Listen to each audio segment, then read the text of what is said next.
How's it going, everyone? It's me, it's Jinsula, and welcome to another Pokémon Go video. Today we will take a deep dive into Xerneas, which is a Fairy Type Legendary Pokémon that many players wonder if it's any good. I actually think this Pokémon has a lot of significance in this game, and it is one worth maxing out. I'll be explaining why in this video, so let's roll the intro and get right into it.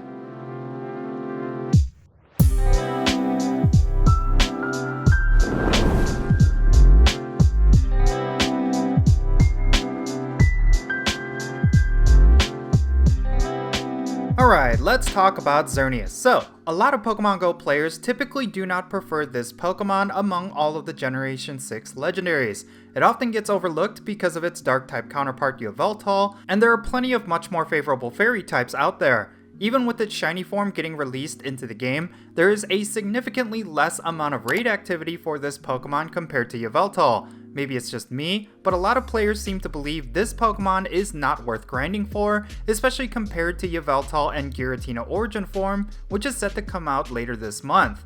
While I would agree that both of these Pokemon have more overall value compared to Xerneas, I still think it is worth raiding. To better understand why, let's go over Xerneas' weaknesses, resistances, base stats, and moves.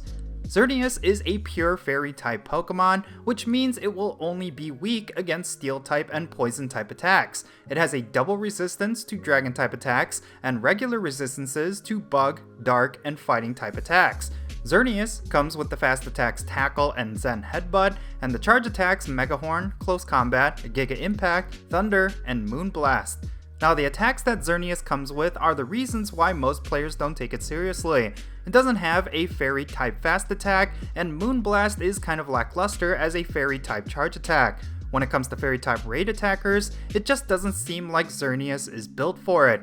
There are plenty of other Fairy type Pokemon that would be much better for raids, and they aren't even legendary. For example, Gardevoir with Fairy type moves will be just exponentially better than Xerneas, so there's really no point in maxing it out over Gardevoir in that regard. There's also not a lot of raid bosses that would be weak against Fairy types, and for the ones that are, you are better off using non-Fairy types anyway. For example, most Dragon type legendary raid bosses are weak against Fairy, but the pool of Ice type and even Dragon types might be better overall. So in terms of raids, Xerneas definitely falls short. It just doesn't have any positives going for it aside from maybe a good TDO score. Since its stats are pretty well rounded, it can at least survive in raids much longer than other Fairy types, but that's pretty much the only upside to using this Pokemon. I mean, it is still considered viable, like if you are lacking in good Fairy types, you can still use this Pokemon and not be useless to the raid party, but there's just so many better options that are going to be much easier to max out, so it's highly recommended you skip this one if you're thinking of maxing it specifically for raids. Now, with all that said, I stated at the very top of this video that I believe this Pokemon is still worth maxing out. Well, it is because of how good it is for PvP. Let me explain. Xerneas is by and large one of the best Pokemon for the Open Master League. Among all of the Master League viable Pokemon, it is currently ranked 13th, which is pretty good considering its key wins and losses. Since the meta for that league is filled with a ton of Dragon types, Xerneas is probably one of the top picks you can bring. It also has a very diverse moveset, which allows it to beat even other Fairy types that are common in that league, like Zacian and Togekiss. There's a ton of upsides to using this Pokemon in what is arguably the toughest league in the Go Battle League. You can slot it into pretty much any team, it is extremely bulky, and it generates a ton of shield pressure. Most of Xerneas' charge attacks are nukes, so your opponent will likely need to use their shields. You can pretty much run any combination of moves depending on your team's needs, but my suggestion is you go with Tackle as the fast attack, with Close Combat and Moon Blast as the charge attacks. Moon Blast is a staple, considering that it benefits from a same type attack bonus, but Close Combat is a good secondary charge attack considering how powerful it is for the energy cost.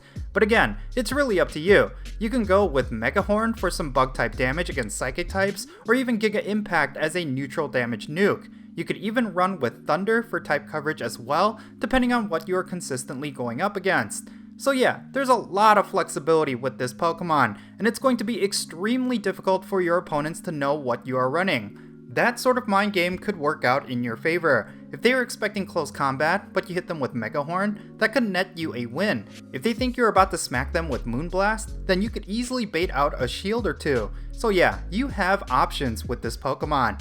Now Xerneas is kind of a niche Pokemon, and I totally recognize that. Even though it has a ton of strengths in the Open Master League, it unfortunately does not have relevance in any of the other leagues. It is basically going to be one of those Pokemon that you only use for one specific thing. That could be enough of a motivating factor for you to max it out, but considering just how difficult it can be to get wins in the Master League, I would say it is worth it for just that alone.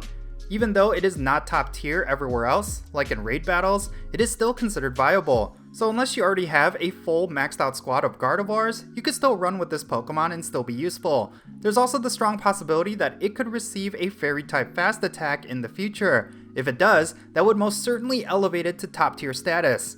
Recently, they added an additional Fairy type fast attack into the mix, so there is a chance that Xerneas could receive one in a future update. I'm thinking about just how broken this Pokemon would be if it were to have either Charm or Fairy Wind. That would be insane, and this Pokemon would be a must-have in that circumstance. But for now, it is a niche Pokemon for the Master League, and pretty mid everywhere else. So it's up to you whether or not you think it is worth the Stardust and Candy to max out. I know a lot of players would rather spend their raid passes on Pokemon like Giratina or Yveltal, and that is totally justifiable considering how relevant those Pokemon are. So yeah, these are just some things to consider. One final note regarding Xerneas is that it is a visually stunning looking Pokemon. Especially with its shiny form, it can be quite the collector's item. Now, is it enough of a motivating factor to max it out? Probably not, but it might still be worth raiding for, considering the kind of trade value that it can have. If you would rather have a more relevant Pokemon for both raids and PvP, like Yveltal or Giratina, then you can get one through a trade with a player who wants this shiny. That's something you should think about if you are deciding whether or not you want to go hard on Xerneas raids whenever it is out. But in any case, that's going to be it for this video. Now I would love to know your thoughts regarding Xerneas. Is this a Pokemon that you don't care for, or are you planning to max it out? Let me know why down below in the comments, and let's have a great discussion. And if you ended up enjoying this video, be sure to hit that like button and subscribe if it's your first time here. And don't forget that little bell so you can stay up to date on whenever I upload videos. And I want to give a quick shout out to my patrons on Patreon. You make this channel content possible. If you want to support my channel in any way, big or small, then be sure to check out the links in the description below. For all my patrons, they get a permanent spot on my in-game friends list. So if you want to interact with me in some way, like with remote raids, then do consider becoming a patron on my Patreon. But yeah, that's going to be it. I'm Jinsula. Be safe, have fun, love yourself, and I'll catch you all later.